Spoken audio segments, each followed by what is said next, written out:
on the 4th of November at 5 p.m. Kenyan time in this year's edition of the New York Marathon. We are going there to make our Kenya proud and our flag high.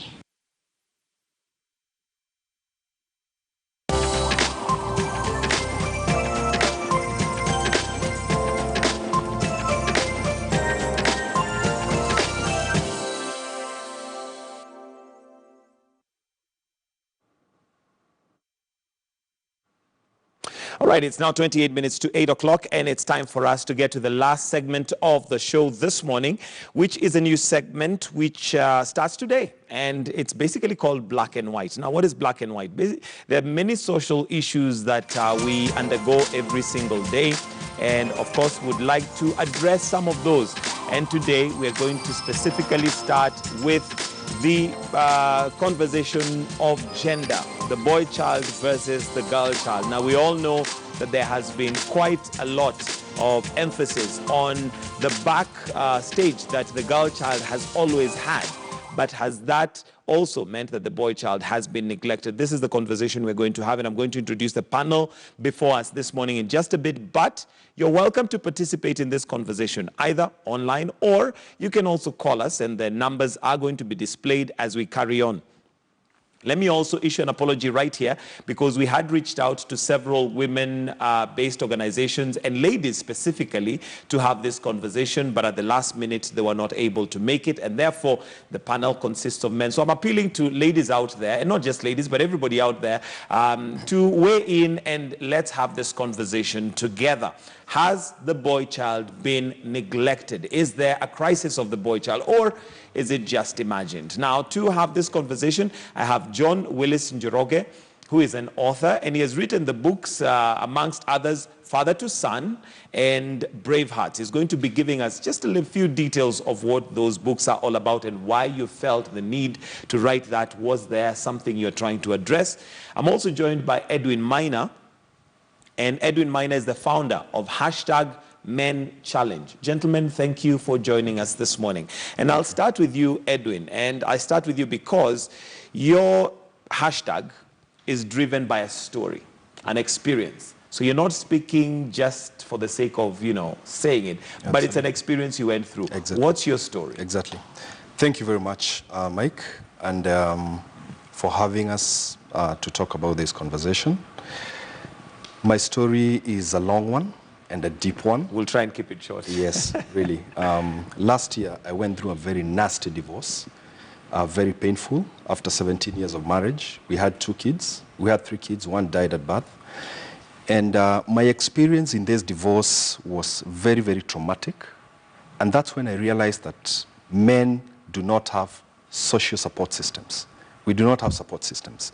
Okay, I was lucky because my family was there for me. A few friends were there for me. But really, there was really no one. I was on my own there. You're in court. I was also pursuing my master's at the time. I was not working. There were so many things happening and going on. And I realized, hey, who speaks to the men who are going through all these traumatic, experiences? So that is how #Men Challenge was born. Somebody might argue and say, fine, it is definitely painful thing to go through a divorce, but your wife was going through the divorce as well. Was there any support that possibly you did not have that she had, do you think? Socially, there were a lot of friends, holding her hand and going through that, and the church was there for her and so on. I found that through the experience, people were more willing or more accepting of her story or her narrative than my story. This is not to distract from what she was saying or she was complaining about or what I was doing, but I found that, there was not really anyone who could reach out and ask me, what are you going through? How do you feel about it? And so on and so forth. I just had about 2 or 3 people, just working with me, referring me to counseling and so on and so forth. And I thought we can do something that we reach out to men so that they're willing to go to talk about their experiences, to go through counseling so that they don't break down. All right. And before I come to you, John, do you think there is an aspect of socialization and how we are brought up as men culturally, not to talk about the issues that we're going through? Number 2, big men don't cry. You know, so there's that aspect that I have to look, I'm okay, there's nothing I'm going through, until sometimes it's too late. We've had men commit suicide simply because they had no avenue to release whatever pressures they're going through. Exactly. Last month, we were commemorating the World Suicide Prevention Day. And if you look at the statistics, men are likely to commit suicide 3.5 times more than women. Why? Because society has socialized us, especially us in Africa, that a man is strong and you can't break down, you can't open up, you can't cry, you can't talk about your issues, so you cry from the inside. So you get ulcers, you get depression, you commit suicide. So I think the socialization needs to be changed. And that is really where we should start. That's where we should be heading. Let me come to you, John. You are a writer, an author rather, and you've written Father to Son and Braveheart. Maybe let's start with Father to Son. What is that about? Father to Son is a manual because we've been mentoring boys for many years, and we realize that when we mentor boys and they go back home, they find the same setup that actually created the problem. And so what we did is creating a manual to also help fathers, because they kept on raising the challenge that we really don't know what to do with our sons. And so it motivates fathers and father figures and stand-in fathers to step in and mentor their sons. Yeah. Okay. And do you think there is a vacuum when it comes to how fathers socialize their sons? Because women somehow, maybe, I don't know if it's by nature, are able to talk about things, they're able to discuss things. Men, on the other hand, we talk about successes, never about failure. Yes, and I think as a result of talking about successes, it has created a social dilemma, because patriarchal privilege is real. And it's something that we experience every single day. And so what I would say is that by fathers not participating fully, it is based on challenged principles that were before, and currently they're actually not applicable, of which we cannot call them principles, because in matters inheritance, you realize that we don't have land to inherit anymore. And what happens is that a father is pursuing to see how he can be able to provide for his family. And as a result of that, he doesn't have time for the family. Okay. Yeah. So we'll come to the solutions, but there's a tweet here. The boy child has not been neglected at all. Children aren't neglected on purpose. Circumstances like poverty and societal evil contribute. The girl child has recently received support, and that doesn't mean the boys have been neglected. Do you agree? All that has happened is that the girl child has now got this wave of support that was maybe not there before, and that does not necessarily mean the boy child has been neglected. Do you agree with that? I would say that there was a lot of support starting from the 80s for the girl child, and that was noble because we can see the results now. We can see so many, educated women, qualified, very competent, and so on. And really, this, Mike, has to some extent contributed even to the economic takeoff we are seeing as a country. But having said that, even as we were doing this for the girls, I think we forgot the boys. It's not that we intentionally did it, but we forgot about the boys. And I think we need to grow their confidence, because when we come to hashtag Men Challenge, what are we saying? We are saying we want to have responsible, productive, and self-assured men. You know, you take two students, take two pupils, and talk to the girl. She looks confident. She can tell you her name and what she wants to do with her life. Talk to the boy. He's not very sure. He's not confident. Again, as we are saying, because the men are not there for the boys. So we are not getting that masculinity from those who are supposed to give it to us. So we are saying let men spend more time with the boys, and the boys will catch masculinity. Because masculinity is caught, is not. So would you then attribute where we are today in terms of the boy child somehow not being able to grasp where they should be to men mentoring their boys, men mentoring the boy child? I would say that is 75% of the course. Yes. We are not there for the young men. We are not there for the boys. Okay. And we'd love to hear what your thoughts are on this. Remember, the phone lines are open, so we'd like to hear from you. And like I mentioned, we had reached out to some ladies, and at the last minute, they were not able to come, because it would have been good to have also, ladies on the panel. So you're welcome to participate in this conversation and give us a call. The phone numbers are going to be displayed as we carry on. Dr. Billions Ebole says, and the question has been asked, has boy child been neglected? He said yes, very much neglected. Do you think the boy child has been neglected? Or, and I've had a narrative where there are those who feel that because the girl child is now rising to where they should have been all along, the man is threatened. And therefore, they begin to present this threat in different ways, try and push her down, and you know, say that the boy child has been neglected. I don't think he has been neglected. As I said earlier, and I concur with what my brother said, it was very, very important to empower the girl child. And what happened is that by empowering the girl child, it challenged the patriarchal system. And now the girl is able to stand and do what she is supposed to do, to function well. And so for the boy, the challenge was what we believed that was of value now is not of value. And so as a result of that, fighting back to have that competitive nature that suppresses femininity, now that becomes a challenge. And so in our mentorship, what we do is try and encourage boys to complement ladies, and instead of looking at it as though the boy child has been neglected, we should be actually working on empowering. Because once you continue telling someone that he or she has been neglected, they actually pick victim mentality. And we don't want the boys to pick victim mentality. What we would want them to do is to step up and be men. But that can only happen in the presence of other men. All right. So let me come to you, Edwin. What is a man? I mean, starting from the basics, what is a man? What is being masculine? Because sometimes we are shrouded in this idea that the man is meant to be the one, you know, calling the shots, is meant to be there to be strong. But when we say that men need to mentor, you know, the young boys to become men, what is a man? A man is an individual who is functional, who is responsible, who is productive, and who is not hiding himself in addictions. We are having so many of us men hiding in addictions because we do not want to face up.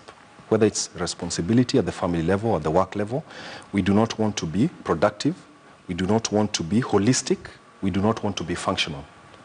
So anytime this is questioned, we find ourselves running away and retreating to addictions. What addictions? Drugs, alcohol, overwork, even hiding in church, right? Because we don't want to face responsibility. So a man, a functional man, is a man who faces challenges head on and gets the solutions. And gets the solutions. Not running away. Okay. And we are having a generation of men where we are running away from issues to run into addictions.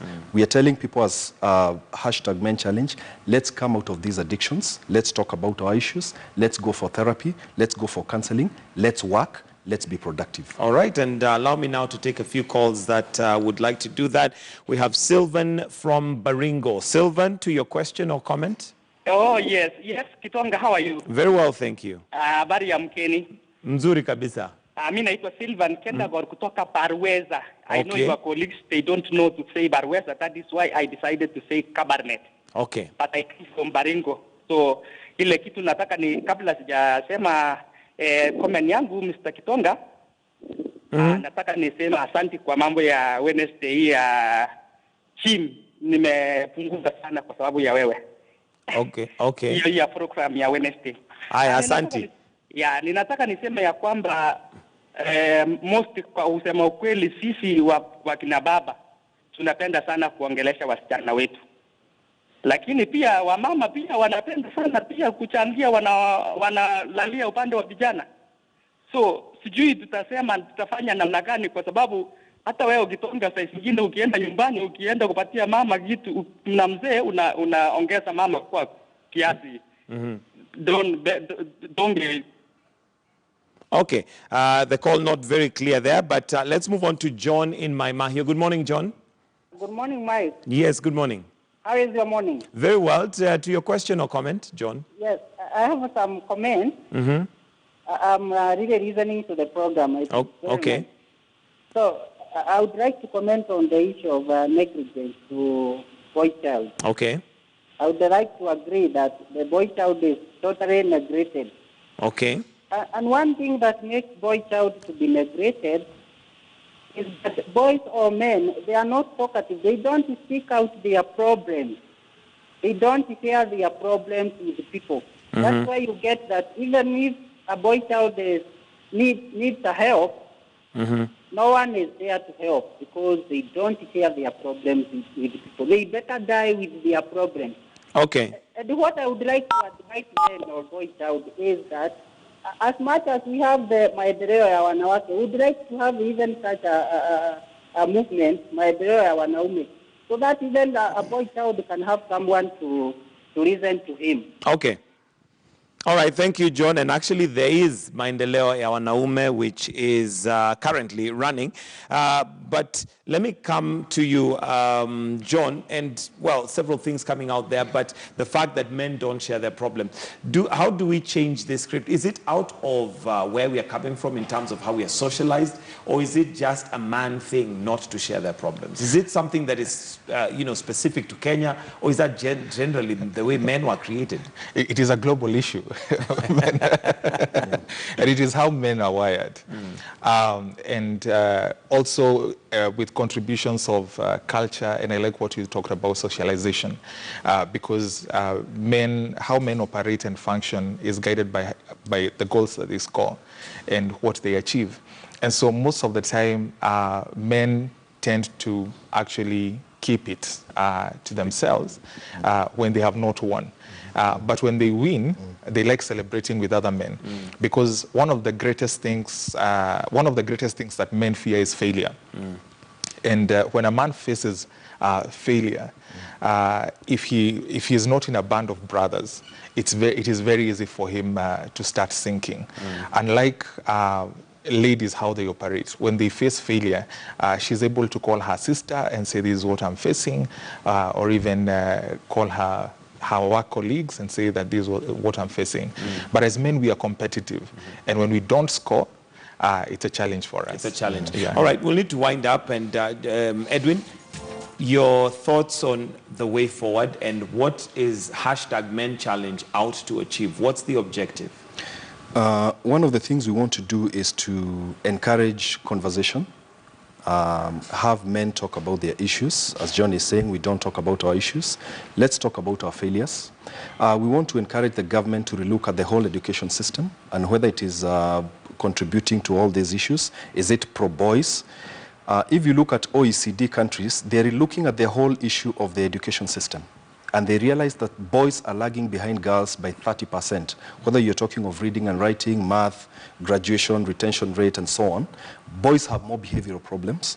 And we are saying, let's look at all this. Is there a way we can restructure the way we educate our children so that boys, we cater more for them, even without, destroying the girls and so on? Above that, we also want to appeal to every man to mentor one boy. Make sure that you're mentoring one young man or one boy. It could be your son, it could be your nephew, it could be a boy in the neighborhood, and walk with them.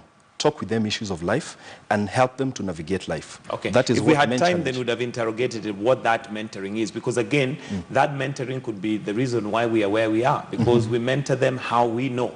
And maybe how we know is men don't cry. Men don't talk about their things. Okay. So could that, again, be something that could be interrogated? But because of time, we'll maybe move that to a different time where we can talk about that. John, your closing comments.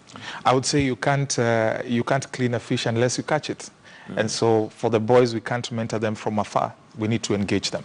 Okay. Yeah. Thank you, gentlemen. We'll have to wind up there because of time. And just to look at the question and in terms of what has come through, 86% of you say the boy child has been neglected and 14% say no. Well, that's a discussion that we're going to continue online.